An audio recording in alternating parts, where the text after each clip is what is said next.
কেমন আছেন আপনারা? ভালো আছেন? আলহামদুলিল্লাহ।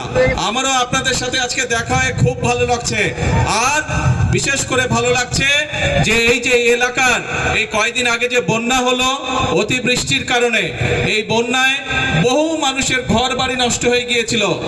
যাই হোক, আল্লাহর রহমতে তারপরে আমরা 100 গরিব দুস্থ পরিবারকে আমরা আজকে ঘরের চাবি হাতে উঠিয়ে দিতে পেরেছি। এছাড়াও আপনাদের সামনেই আপনারা দেখলেন আরো অনেকগুলো দুস্থ মানুষের কাছে তাদেরকে সহযোগিতার জন্য সরকারের পক্ষ থেকে আমরা আর্থিক সহায়তা তাদেরকে করেছি।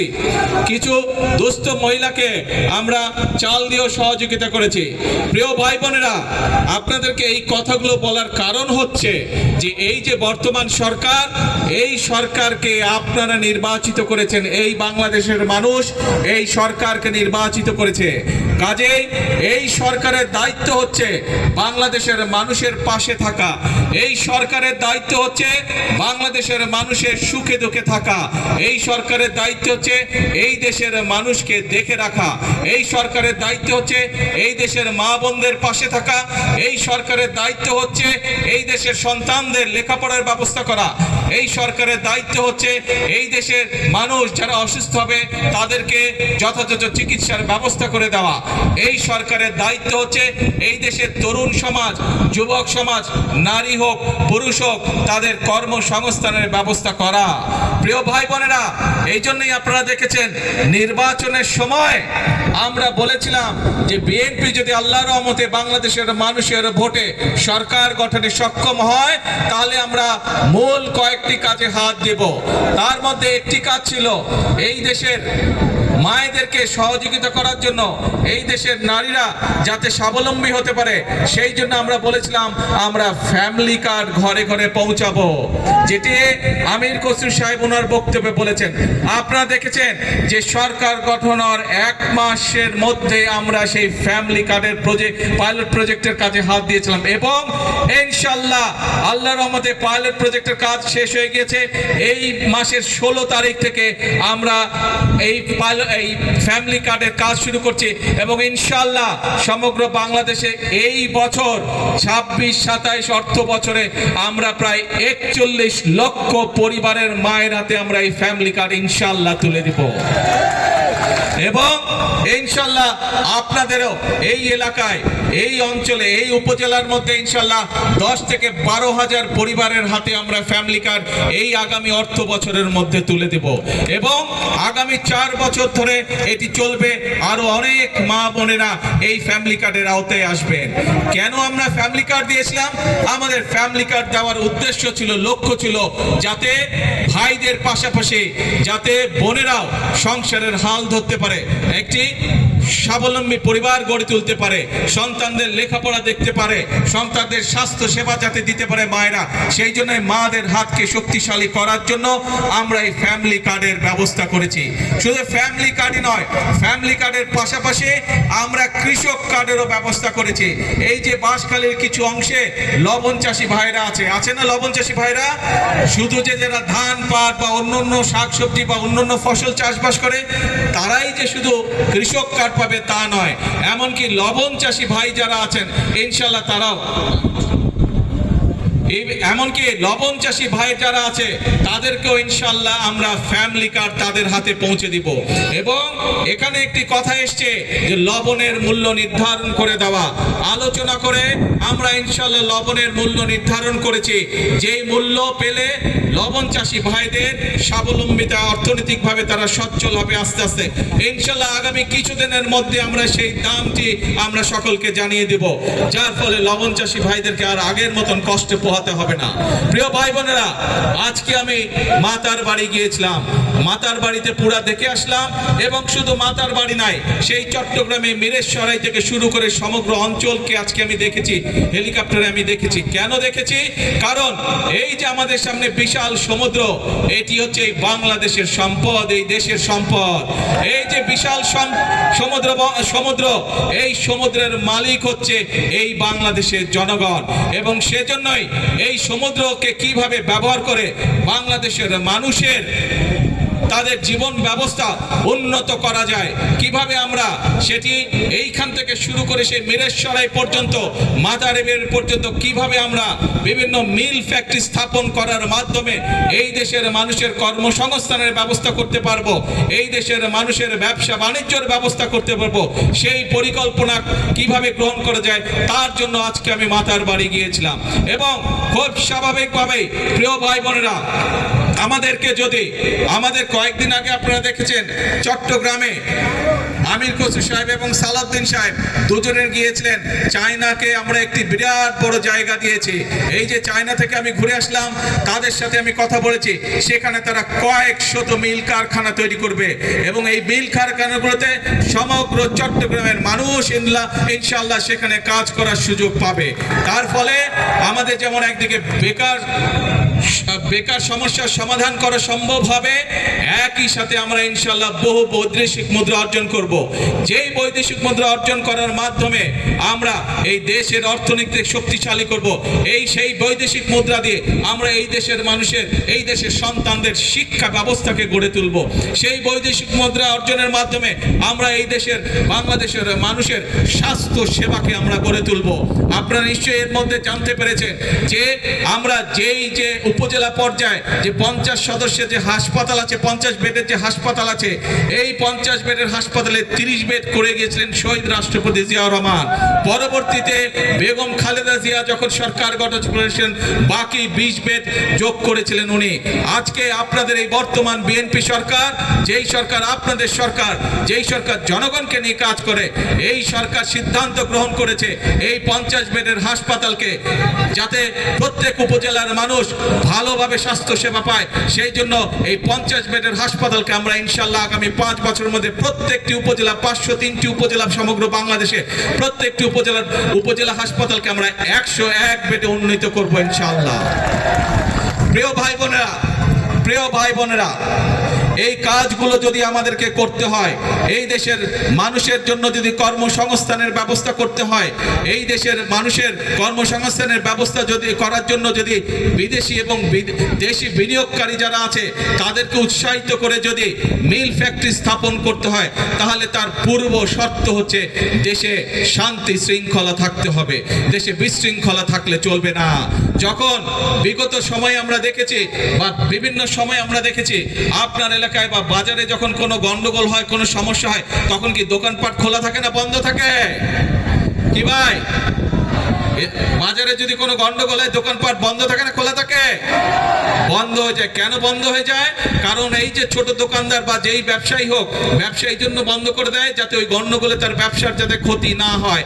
ঠিক একইভাবে দেশীয় বা বিদেশি বিনিয়োগকারী যারা আছে তারা যখন বিনিয়োগ করবে, তারা তো চাইবে যে যাতে তার মিল কারখানার উৎপাদিত পণ্য ঠিকভাবে বন্দর দিয়ে যেতে পারে বা তার কাঁচামাল যাতে সঠিকভাবে আসতে পারে, রাস্তাঘাটে যাতে শান্তি থাকে, তাই না?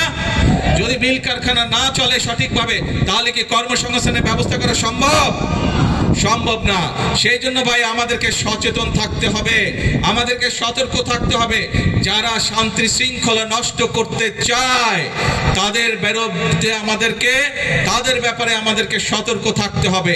আমরা যদি দেশের সন্তানদের লেখাপড়ার ব্যবস্থা আমাদেরকে তৈরি করতে হয়, সুন্দরভাবে লেখাপড়ার ব্যবস্থা করতে হয়, স্কুল কলেজ সুন্দরভাবে তৈরি করতে হয়, তাহলে শিক্ষকদেরকে যদি ট্রেনিং দিতে হয়, ছাত্রছাত্রীদেরকে যদি নতুন করে বই দিতে হয়, এই সকল ব্যবস্থা যদি করতে হয়, তাহলে আমাদেরকে দেশের আইন শৃঙ্খলা ঠিক রাখতে হবে। একইভাবে সতর্ক থাকতে হবে আমাদেরকে, যারা বিভ্রান্ত তৈরি করতে চায় তারা যাতে কোনো সুযোগ না পায়। কারণ বিভ্রান্তকারীরা যদি বিভ্রান্ত করার সুযোগ পায়, ক্ষতিগ্রস্ত হবে জনগণ।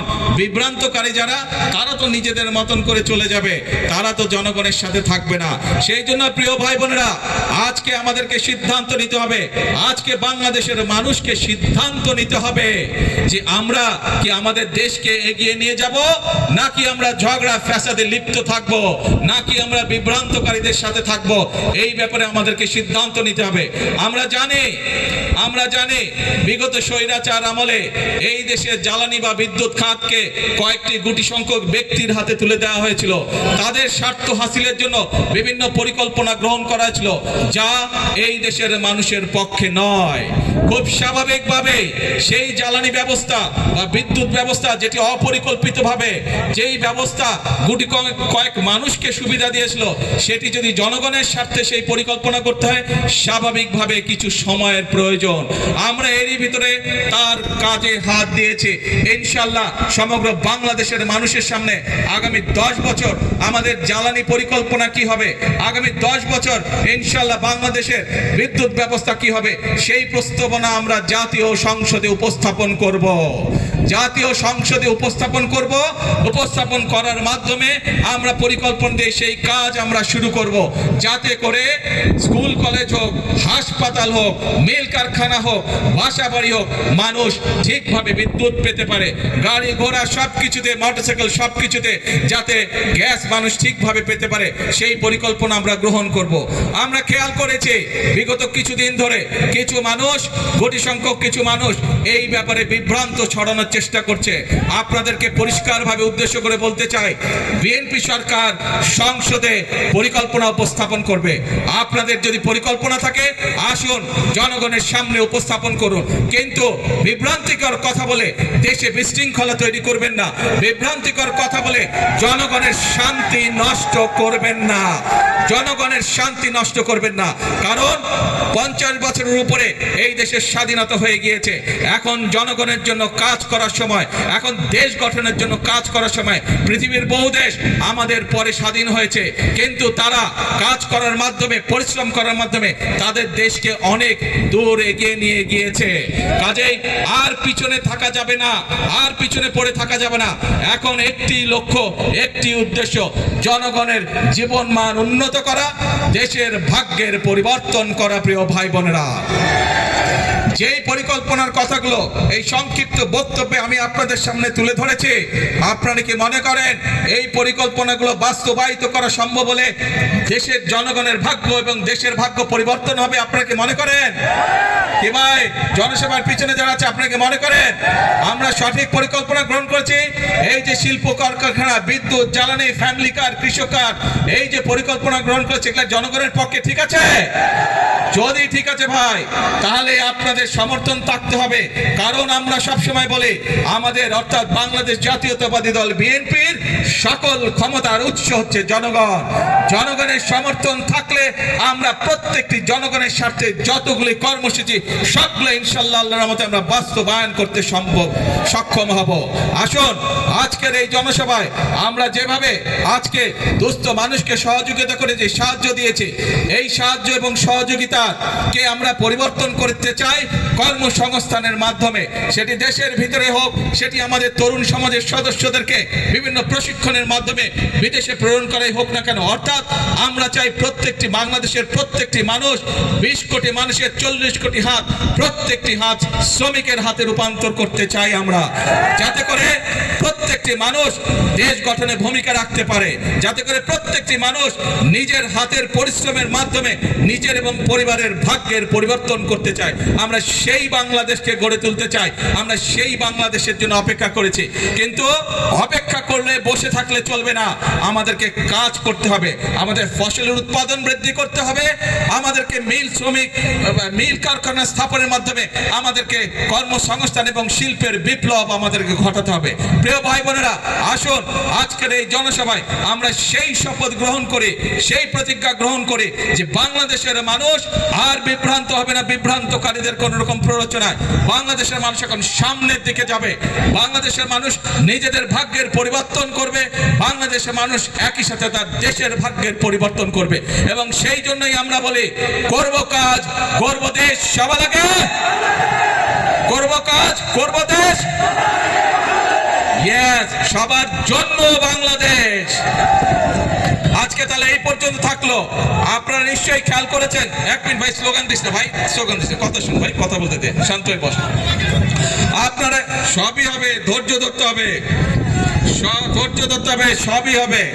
আপনাদের এই এলাকায় চট্টগ্রাম থেকে আমরা রাষ্ট্রের ভাই সময় লাগবে তো বেরিবাদ নাকি? এতক্ষণ কি বললাম কিছুই বুঝলো না। বসো। আপনাদের চট্টগ্রাম থেকে আমরা দুইজন গুরুত্বপূর্ণ ব্যক্তিকে সরকারের গুরুত্বপূর্ণ দুইটি মন্ত্রণালয়ের দায়িত্ব দিয়েছি।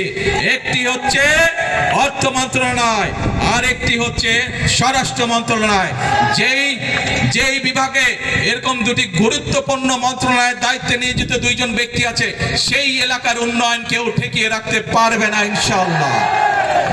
আজ এই পর্যন্ত থাকলো, এরপরে যখন কাজ শুরু হবে ইনশাআল্লাহ আপনাদের সাথে আবার আসবো, আবার দেখা হবে। আর বেড়িবাঁধ এইটি আমাদের মূল পরিকল্পনার একটি অংশ। ইনশাআল্লাহ বেড়িবাঁধের কাজও শুরু হবে। আল্লাহ হাফেজ। বাংলাদেশ জিন্দাবাদ। বাংলাদেশ জাতীয়তাবাদী দল জিন্দাবাদ। আসসালামু আলাইকুম।